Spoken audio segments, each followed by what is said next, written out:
Oh, be careful. It's all right. Just one little kiss. George is driving. Okay. Here's one for you. And here's one for winning the game tomorrow night. That'll be a cinch.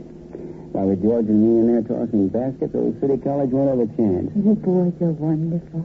Well, we got a team. Haven't lost a basketball game this season. Here's a kiss of the team. If you guys are through pitching Lou, don't you think we better be going back? The game's tomorrow night, you know, and the boys will need some rest. Oh, just a little farther. Kiss me, Phil. Wow. Are you atomic? Hey, hold on. I'm going to turn at the next corner. George, isn't that a car pulled across the road up there? The darn fool. What does he think he's doing? Hey, what's the matter with you, fella? You want to get hit or something? All right, you guys. Get out. Hey, what's the idea? Get out. This ain't a yo-yo I got in my hands. Guess we'd better acquiesce. Not you, James. Just the guys. Just what is this? This, sister, is a snatch. And if either one of you squeaks one word about this, these guys' lives won't be worth a plugged Chinese buck.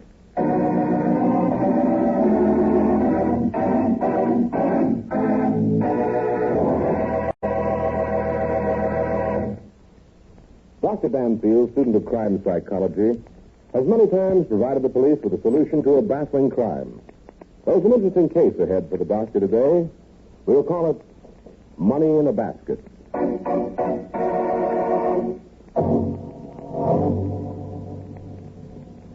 You know, Dan, I wish I'd studied psychology when I was in school. Well, it isn't too late, Lester, you know. I'm giving lectures over at Norton College every Thursday afternoon. Oh, I don't want to go on Thursdays. That's my day off. Well, why this sudden interest? Oh, I'd just like to know what you're thinking when you sit there looking at me and drum on your desk with your pencil. It's probably just as well that you didn't study psychology. Want to see what that is, Rusty? Okay.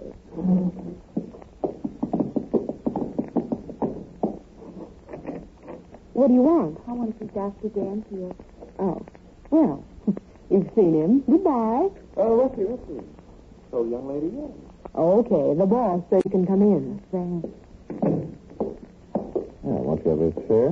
Thanks. My name is Jeanette. Yes, I recognize you. You're one of the young ladies in my Thursday classes. That's right. Oh, is something in my last lecture that you didn't understand? No, I want to see you about something entirely different. Oh? Well, rather. Does your secretary have to be here? You just bet your life I do. Rusty? Well, I'm not going out of here and leave you alone with her. I won't eat him. I say. You see how things are, Miss Webster? She stays. Well, I guess it won't. Now, tell me, what is it you want? My boyfriend has been kidnapped. Kidnapped? Yes. Last evening we were out driving. Phil Craig, that's my boyfriend, and Jimmy Merriman were kidnapped. Oh. Some thugs took her. Craig and Merriman. I think the Norton was too convicted. Yes. And you say this happened last evening? Yes. Why did you go to the police? But the first guy said he would kill the boy. Oh, for a pretty good reason. However, I still like to see why you came in. Because release the prison and everything for all of what I just... Oh, that's very interesting. All right. They were hoping to get married, only the thing hurt him in its back. Neither one of us had any. I live in a small little house over in Brooklyn, and Phil shares a room over the campus with George Merriman. Well, what's money got to do with the boys not being kidnapped? Oh, don't you see? Suppose Phil has some money bet on tonight's game. Well, all season long, Norton has been the favorite. We never have gone into a game where the odds have been less than 5-2 in our favor. Oh? Well, this morning, the odds dropped to 4-1 that Norton would lose. I see. And you think that your boyfriend had himself kidnapped along with George Merriman so they wouldn't be able to play in the game? That's what I'm afraid of. Yeah. Yes, without their two stars, Norton is bound to lose. If that guy's done that, our marriage is off. I'll never speak to him again as long as I live. Well, I wouldn't be too hasty to accuse him. It might be entirely on the low. What's the main reason I'm so suspicious? Because Phil told me just yesterday he's going to get a lot of money in a very few days. He wants to get married right away. I see. Well, what do you want me to do? I'm the boy. Either expose him or clear of them. Well, we haven't very much time. And I think game's at Madison Square Garden at 10 o'clock tonight.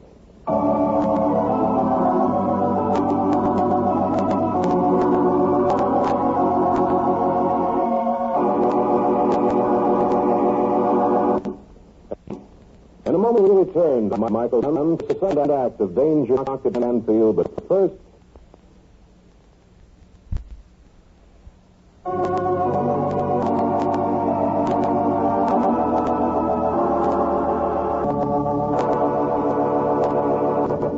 And now back to Michael Dunn for the second act of Danger, Doctor Danfield.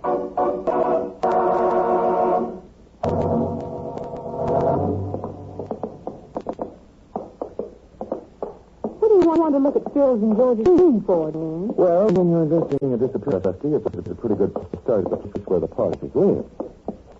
Now, let's see. Yeah, this is the room right here. Well, aren't you going to knock? I can't see how that would be necessary. We know the big guy's home. We'll walk right in. Dan, we're not alone. Hey, what's the idea of walking in without knocking? Oh, is this your room? Well, it ain't. What you guys doing in here? Well, I might ask you the same question. And don't say you're one of the college boys. Smart guy, ain't you? You still haven't told me what you're doing here. For George and Phil, I'm none of their very good friends. Brought up on the same block, I suppose. Sure, I've known them all my life. Now, I'm sure that the acquaintanceship is mutually beneficial. Never mind. You wouldn't know anyway. How did I tell you what I was doing here? How about you answering the same question? Well, you see, Steve here come up to look at the etching. What's that? In your vernacular, it would probably be a pair of brass knuckles and a black hat. Dan, George doesn't seem really off their athletes. What's wrong with trophies? What did she say? Trophies. Those things over on the mantel over there. Those Have it your way, pal. Yeah, they warned them playing football. All right, Mr. Whatever your name is. What'd you do with the boys? I don't know what you're talking about. You do? What made you think that? Because Phil and George never played a game of football in their lives. And if you were their friend, you'd know it. Now tell me what you did with them. I didn't want to get rough, but you can do it. You can put away that gun. It doesn't scare me a bit. I told them things not the same. This is going to make it to Pop and the boys. They shouldn't have killed them. They should. Oh, so you're the one who kidnapped them. That's a naughty word, Bob. You only want to see him, take it to him. Better. You and your room ain't going to be able to talk to him. Because why? Because why? Because dead people don't talk. Oh, that's a perfect bullseye. I hope I didn't get it. Phil Craig won at a dog show. No, grab the pillowcase, Rusty. Let's press up this hunk of beef. Pillowcase? Yeah. Tap up across the street. Oh, sure. Hurry, Rusty. Our friend's coming through. Sit down. Yeah, this ought to show you what? You try it. Rusty, I'll get his hand. Yeah, that ought to just about do it. How you coming? Pretty good. Yeah, better check now. Let's just go to get loose. That's fine, Rusty. Now, you'll just make me slip in the back. Now, my friend, we'll give you a pillow and cover you up all nice and cozy. That bump on his head sure looks cute. Yeah, doesn't it? Look at a ribbon. That's my boy. You're saying a nasty thing to your eyes.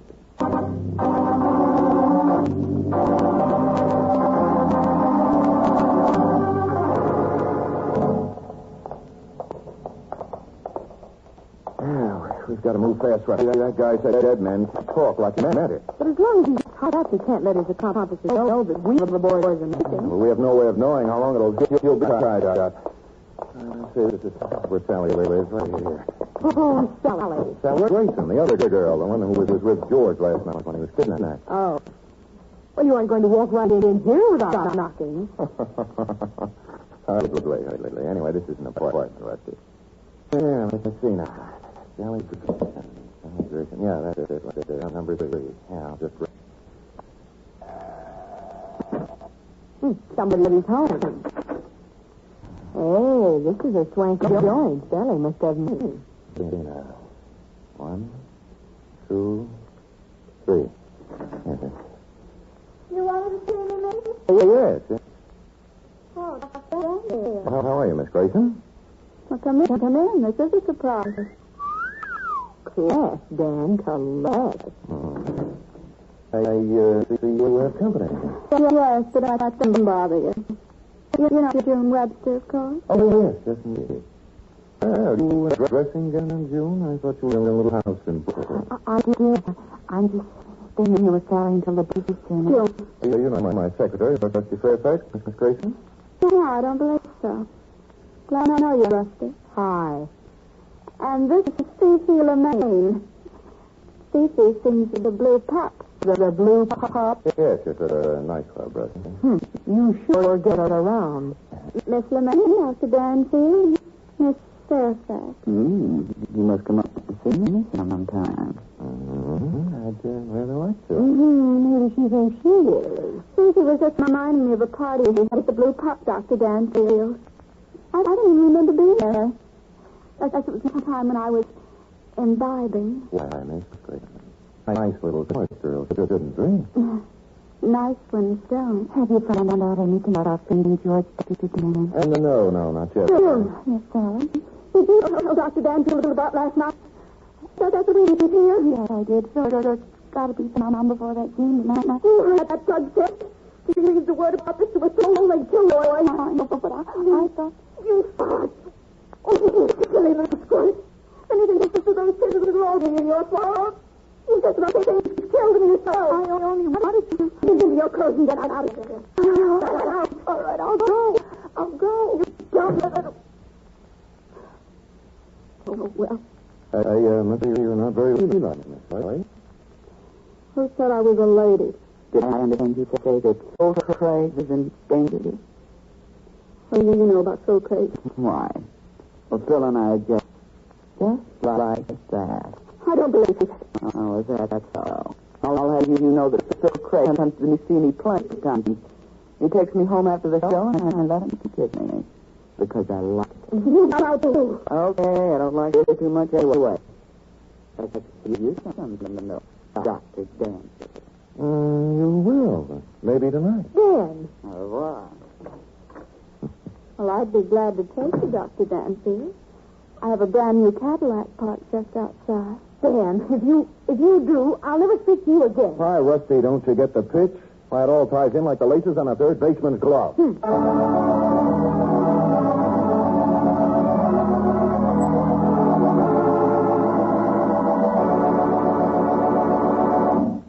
In a moment, we return for the third act of Danger, Dr. Danfield, but first...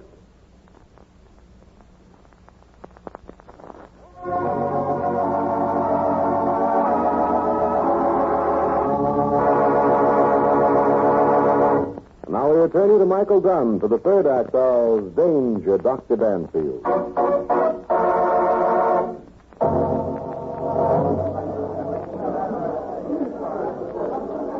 So this is the Blue Pup. Really, Dan, I love to go slumming. I'll make up for it, honey. Tomorrow night I'll take you to the Short Club with all the criminals. That is, if Norton wins tonight and I win my bet. Well, then we won't go to the Stork Club. You realize it's just 3 hours until game time? We haven't even got an idea where the boys are hidden out. Well, what do you think I brought you here for? Oh, now, don't tell me you think that George and Phil are here. It's not a thrift joint. What gave you that idea? A little trail that's winding into the land of my dreams. It is no time to start getting poetical. By George, I'm right. Huh? What's the matter? Take a look over there by the door. By the... Dan, it's... Yes, Rusty, it's our beefy friend. The one we left all tied up nice and pretty at George and Phil's room. But how did he... Get loose? Well, my guess is that somebody set him loose. Never could have wriggled out of those knots that I tied him with. I was a Boy Scout once. Who could have done that? I don't know, but I've got a mighty good idea. Dan, he's looking right at us. Yes. Look at the grin. Just daring us to try and get out of that door. Oh, hi, you friend. Hi, Doctor. I have to say, my dear Rusty, that we've walked right into a trap. I don't remember one for it. I could throw a sugar bowl or something. I'm afraid it wouldn't do much good, Rusty. If you'll notice, there are about 3 other tough-looking mugs hanging around that door. Not taking any chances. Well, couldn't we get to the phone and call the cops? Probably. I doubt if we would still be here when the cops arrived. I think they're just aching for us to make a move. Our boyfriend must think he's pretty smart. Oh, he's just a stooge. The main guy in this racket is probably the owner of the place. Well, why don't we call on him in his office? And I doubt if old funny face over there will let us. I've got an idea. That's more than I have. Look, why don't I make like I'm going to the powder room? Maybe get confused and open a few wrong doors. Hey. They probably won't get suspicious as long as you're here at the table. Hey, good girl, Rusty. Not bad. Not bad. If I find anything, I'll let out a yelp and you come running. All right, but be mighty careful, huh? Did you bring a gun? No, but I still have a pretty good lick. Okay. Hold your breath. There I go. Good one. Hey, you. Huh? Where's your girlfriend going? Now I know you never went to college, or you wouldn't ask questions like that. Well, you'd better not be trying anything funny. Oh, go back to your little old door and sit down. Go on, Spike. I want to talk to the guy. Well, okay. Fifi, fancy meeting you here. Hiya, tall, dark, and Gregory Peck looking. Just fine, just fine. I thought I'd take you up on your little invitation. Sure, I knew I could get you here. There ain't any psychology that works better than a pretty leg and a come on, glint in the eye. You'll have to come down and give a lecture to my class sometime. Oh, brother. I could teach them guys something. Have a drink? No, thanks. I don't think I'd care for your brand of knockout rock. Oh, come on. You ain't going anywhere. Yes, I'm beginning to get the idea that I'm not. Tell me, how long do you intend keeping us here? Only until after the game. Then you can go just as free as you came in. You can even take me home, handsome. To get rid of that girlfriend of yours. Thanks, but I always leaves with a gal what drunk me. You know something, Fifi? Tomorrow I'm going to swear out a warrant for your arrest. For what? Kidnapping. Kidnapping who? Me and Rusty. Oh, don't make me giggle. You came here of your own free will, didn't you? Yes. And if you don't cause any trouble, you can leave the same way. And if I do cause any trouble? One of the boys will put you to sleep. And there'll be 10 witnesses in the morning who'll swear that you and your gal friend were drunk and disorderly. You've got it all figured out, haven't you? Yeah. We got it all figured out. Hey, that was Rusty. Hey, where do you think you're going? You'll never know. Stop, or I'll shoot. You're too late, my friend. Danfield, I told you not to get funny. Look out of my way, you go. There, now the coast is clear. Rusty, where are you? Oh, in there, huh? You right with you? You dirty lug! You killed Dan!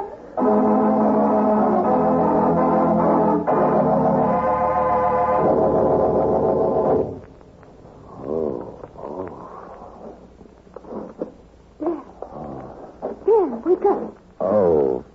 Dan, please. Don't need a gun. Got a good left. Here, and the other guy had a good right with a lead pipe in it. My head. Oh. Dan, step out of it. Oh, Rusty, put my head in your lap, huh? I can't, Dan. I'm all tied up. Tied up?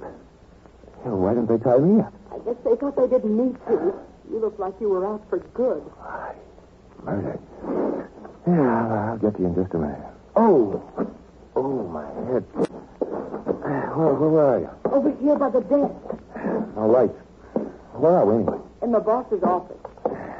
Wait a minute. I'll have you loosen just a shake. How long have I been out? About half an hour. Half an hour. And we still got about 2 hours till game time, right? About as good that's going to do if we're locked in here tighter than a drum. Yeah, so I see. There. Now you freeze the bird. Now I'll just turn on the light. Maybe they'll see them under the door, the crack. I'll have to take a chance for a minute.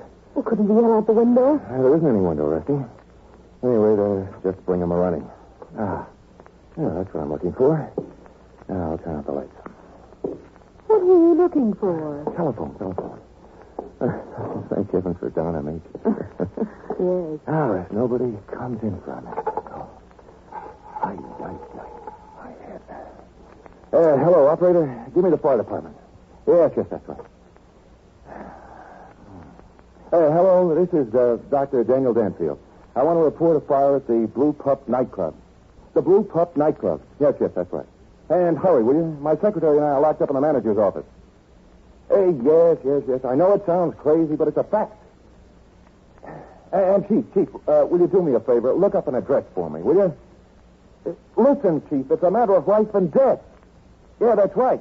It's a little house in Brooklyn. The name is Miss June Webster.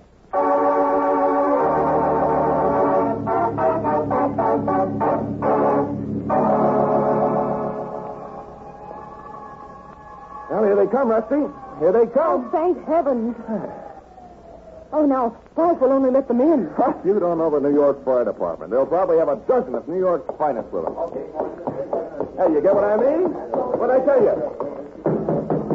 Doctor Danfield, you in there? Sure am, Steve. Guess you'll have to break the door down. That'll be a thing. Come on, fellas. Once more.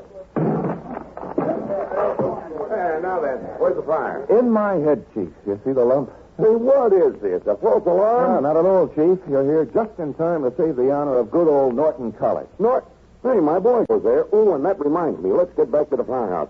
I want to listen to that game tonight on my radio. I've got $10 on the game. Yeah? Who you betting on? Why, Norton, of course. Who else? Well, then, if you want to save your money, you better take us to that little house in Brooklyn that I spoke to you about. Yeah, why? Because unless I'm very badly mistaken, Chief, Norton's two best players, Phil Craig and George Merriman, are being held prisoners there. Well, what are we waiting for? Come on, let's go.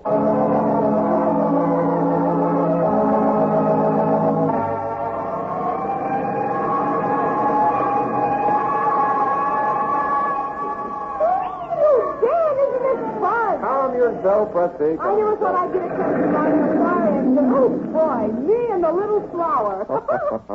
Come on, boys, into the play. Don't bother the knot, Chief. I won't. Hey, what is this? Hell, Bright Eyes, you move around fast, don't you? Hey, it's Danfield. Get him, boys. Oh, we give up. We can't fight the whole police force. And don't forget the fire department. And the fire department. All right, Spike, where are they? In the back room. And, where is Miss June? Out in the kitchen. She got scared and was going to sweep. I had to smack her down. Come on, fellas, the coast is clear. Thank heavens you guys got here. We're just about given up. Well, it's never too late, Phil. Hey, what time is it? You've got just an hour. Well, come on, Phil, we can just make it. We simply got it for good old Norton.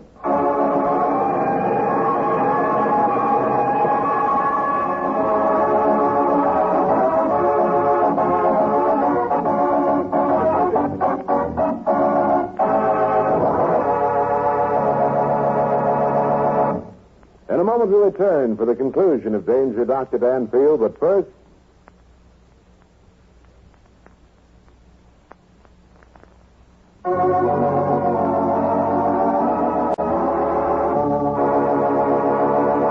Now back to Michael Gunn for the conclusion of Danger, Dr. Danfield.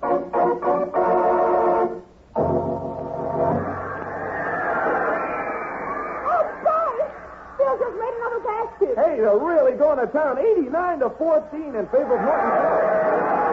Hey, get that. George made that one. He certainly don't play like anybody who would throw a game. Huh? Oh, I never suspected either one of them for a moment. If George or Phil ever needed money that badly, all they'd have to do would be to turn professional. Besides, Rusty, good, clean athletes like those kids just don't go bad. It's hardly possible psychologically. To you and tell you she thought the whole thing was a frame-up. I can't hear you. What'd you say? I said, what made June Webster come to you and tell you she thought the whole thing was a frame-up? Because she wanted to throw suspicion on Phil Craig. She knew there'd be a stink after the whole thing was over. She was just trying to get out from under. And she was in on the deal all the time. Why, sure. She's the one who untied our boyfriend for us. That's 92-60. Ay. Say, what made you so sure it wasn't a frame-up then? Well, for one thing, Spike being planted in the boys' room. He was there to notify the gang if we discovered it was a real kidnapping. Our tying them up forced their hand. That's why June brought Fifi over to Sally's room as a decoy to get us out to the nightclub. Come on, did you fall for that? I'll say I did for a while. I thought the boys might be out there. What they really wanted was to get us out there and hold us until after the game. how you connected June up with the case. Or how you figured that the boys were being held at her house in Brooklyn. Oh, I figured that the boys were being held in her... Oh, I knew she was there from the first. Why? Well, because of her knowledge of the odds on the game. The odds she quoted at 4-1 against Norton were only changed that morning. Oh. She hadn't had time to be in the papers yet. Therefore, only somebody connected with gambling would know about it. How about her house? Huh? How about her house? Oh, that was a bit of luck, plus the fact that it was the most logical place for him to be. Hey, what a game, huh? Oh, boy. You know, Rusty, come to think of it, that Sally Grayson has an awfully nice new Cadillac. Don't you ever let me catch you riding in it. I won't. I could have a lot more fun in your Ford. You can't.